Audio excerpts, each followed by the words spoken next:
Hello दोस्तों, 5G study ए के one एक बार फिर आपके लिए आया है टॉप 25 साइंस के बेहतरीन प्रश्न, जो कि परीक्षा के दृष्टिकोण से बहुत ही महत्वपूर्ण होने वाला है। तो आइए हम इन लोग प्रश्नों को देखते हैं। इससे पहले हम प्रश्न को देखें, आप लोगों से एक अनुरोध है कि आप लोग अगर हमारे चैनल पर नए हैं तो हमारे चैनल को प्लीज़ सब्सक्राइब करें, लाइक करें और शेयर ज़रूर करें। तो प्रश्न है, जलीय तथा कीटभक्षी पौधा कौन है? जलीय तथा कीटभक्षी पौधा कौन है? तो जलीय तथा कीटभक्षी पौधा कौन है? तो जलीय तथा कीटभक्षी पौधा जो है यूट्रिकुलेरिया है। यूट्रिकुलेरिया है। कपास के रेशे प्राप्त होते हैं। कपास के रेशे कहाँ से प्राप्त होते हैं? तो कपास के रेशे आंतरिक फलभित्ति से होते हैं कि बाह्य से होते हैं कि बीज की चोर से होते हैं कि फलभित्ति से होते हैं? तो कपास के रेशे जो है बीज के चोल से प्राप्त होते हैं। निम्न में से किस पौधे के रंध्र दिन में बंद और रात में खुलते हैं? किस पौधे के रंध्र दिन में बंद और रात में खुलते हैं? तो किस पौधे के रंध्र दिन में बंद और रात में खुलते हैं?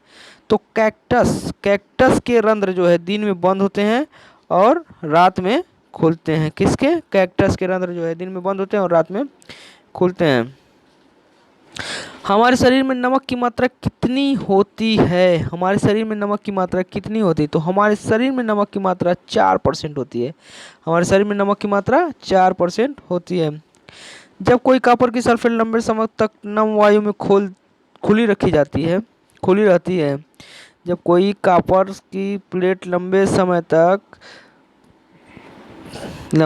तक नम वायु में खुली रखी रहती है तो इस पर एक हल्की हरी परत जम जाती है। यह हरा पदार्थ होता है। यह हरा पदार्थ कौन सा होता है? तो यह हरा पदार्थ कॉपर कार्बोनेट और कॉपर हाइड्रोक्साइड होता है। कॉपर कार्बोनेट और कॉपर हाइड्रोक्साइड का मिश्रण होता है। प्रतिरोध ई वाले किसी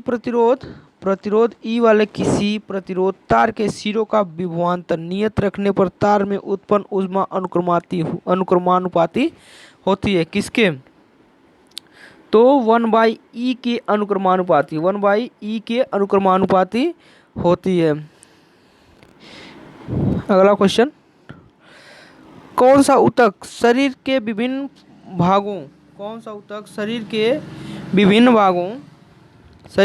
भागों में फैला होता है तथा शरीर के विभिन्न भागों को बनाता है? तो कौन सा ऊतक होता है? तो वह ऊतक संयोजी ऊतक होता है। वह ऊतक संयोजी ऊतक होता है। एवियो खून प्रणाली का आविष्कार किसने किया था? तो एवियो खून प्रणाली का आविष्कार कार्ल लैंडस्टीनर ने किया था।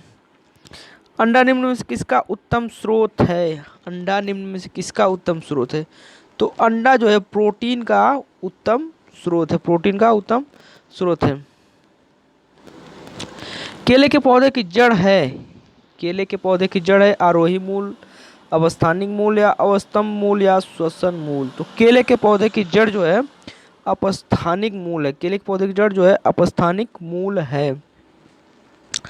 निम्न में से द्विबीजपत्री कौन है? द्विबीजपत्री कौन है? मक्का, घास, आम या ये सभी? तो द्विबीजपत्री कौन है? तो द्विबीजपत्री जो है हमारा हो जाएगा आम। आम जो हमारा द्विबीजपत्री होता है। कौन सा पदार्थ जल में घुलनशील नहीं होता? कौन सा पदार्थ जल में घुलनशील नहीं होता? तो तेल जो है जल में घुलनशील नहीं होता। तेल जल में घुलनशील नहीं होता है। निम्न में से कौन सा व्युत्क्रमी परिवर्तन नहीं है? व्युत्क्रमी परिवर्तन नहीं है। तो व्युत्क्रमी परिवर्तन नहीं है। केरोसिन का जलना जो है व्युत्क्रमी परिवर्तन नहीं है। सिलिकॉन का क्वार्टज के अवयव है। किसके? सिलिकॉन किसके क्वार्टज का अवयव है? तो सिलिकॉन तथा ऑक्सीजन क्वार्टज के अवयव हैं। यानी कि क्वार्टज के अवयव यहाँ पूछ रहा था, तो सिलिकॉन और ऑक्सीजन जो है क्वार्टज के अवयव हैं। अशुद्धि से पूर्ण रूप से मुक्त परम शुद्ध जल को कहा जाता है। अशुद्धि से पूर्ण रूप से शुद्ध परम शुद्ध जल को कहा जाता है। तो उसे क्या कहा जाता है दोस्तों? तो उसे कहा जाता है आसुत जल, उसे आसुत जल कहते हैं हम लोग। तो सामान्यतः उपयोग होने वाली निम्नलिखित में से किस ईंधन का ऊष्मीमान अधिकतम है? सामान्यतः उपयोग होने वाले किस ईंधन का ऊष्मीमान अधिकतम है? तो द्रवित पेट्रोलियम गैस यानी कि एलपीजी, लिक्विड पेट्रोलियम गैस का ऊष्मीमान अधिकतम है। प्रोटिस्टा जगत से संबंधित रखने वाले समस्त जीवधारी हैं। प्रोटिस्टा जगत से संबंधित रखने वाले समस्त जीवधारी हैं। तो प्रोटिस्टा जगत से संबंध रखने वाले समस्त जीवधारी ये कोशिकी तथा यूकेरियोटिक हैं। एक कंघी के द्वारा कागज के छोटे छोटे टुकड़ों को आकर्षित करने का कारण क्या कारण है? एक कंघी के द्वारा कागज के छोटे छोटे टुकड़ों को आकर्षित करने का क्या कारण है? गुरुत्वीय बल, घर्षण जनित बल, स्थिर विद्युत बल, या क्या कारण हो सकता है? तो इसका क्या कारण है? इसका कारण स्थिर विद्युत बल है। इसका कारण स्थिर विद्युत बल है। राइबोसोम का मुख्य कार्य क्या है? राइबोसोम का मुख्य कार्य क्या है? तो राइबोसोम का मुख्य कार्य है प्रोटीन का संश्लेषण। राइबोसोम का मुख्य कार्य प्रोटीन का संश्लेषण है। कौन सा सूत्र ओजोन का गुण दर्शाता है? ओजोन का गुण कौन सा सूत्र दर्शाता है? तो ओजोन का सूत्र O3 दर्शाता है। बल को मापा जाता है। बल को मापा जाता है स्प्रिंग तुला के प्रयोग द्वारा, बैरोमीटर द्वारा या कैलोरीमीटर द्वारा, उपयोग में से कोई नहीं। तो बल को मापा जाता है स्प्रिंग तुला के प्रयोग द्वारा। बल को मापा जाता है स्प्रिंग तुला के प्रयोग द्वारा। फूल का चमकीला तथा आकर्षक भाग निम्नलिखित में कौन सा है?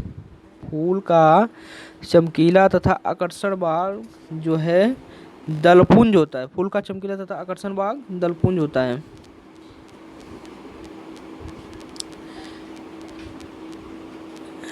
नीचे कुछ रासायनिक प्रक्रियाएं दी गई हैं। लोहे पर जंग लगना, मोमबत्ती का जलना, श्वसन, प्रकाश संश्लेषण। तो इनमें से कौन सा रासायनिक प्रक्रिया हो जाएगी? तो इनमें से जो है लोहे का जंग लगना रासायनिक प्रक्रिया हो जाएगी, और श्वसन जो है मोमबत्ती का जलना भी रासायनिक प्रक्रिया हो जाएगी। हाँ, श्वसन भी हो जाएगी रासायनिक प्रक्रिया। यानी कि 1, 2 और 3। तो ऑप्शन में देखते हैं 1 और 3, 2 और 3। 2 ऑप्शन में है नहीं, यानी कि ऑप्शन के अकॉर्डिंग हमारा हो जाएगा 1 और 3। प्राकृतिक चुंबक का उदाहरण। प्राकृतिक चुंबक का उदाहरण है। प्राकृतिक चुंबक का कौन उदाहरण? लोहा, कोबाल्ट, चुंबक, पत्थर, या ये सभी। तो प्राकृतिक चुंबक का उदाहरण है चुंबक पत्थर। प्राकृतिक चुंबक का उदाहरण चुंबक पत्थर है। रुधिर संवहन जो कोशिकाओं से आरंभ होकर कोशिकाओं में ही समाप्त होता है कहलाता है। रुधिर संवहन जो कोशिकाओं से आरंभ होकर कोशिकाओं में ही समाप्त हो जाता है क्या कहलाता है? तो लसिका संवहन कहलाता है। तो ये थे दोस्तों टॉप 25 साइंस, जो कि बेहतरीन, बहुत ही बेहतरीन थे। तो आप लोगों को ये वीडियो कैसा लगा आप कमेंट बॉक्स में कमेंट जरूर करें। तो ऐसे ही बेहतरीन वीडियो के साथ मिलते हैं अगले सेशन में। तब तक के लिए धन्यवाद।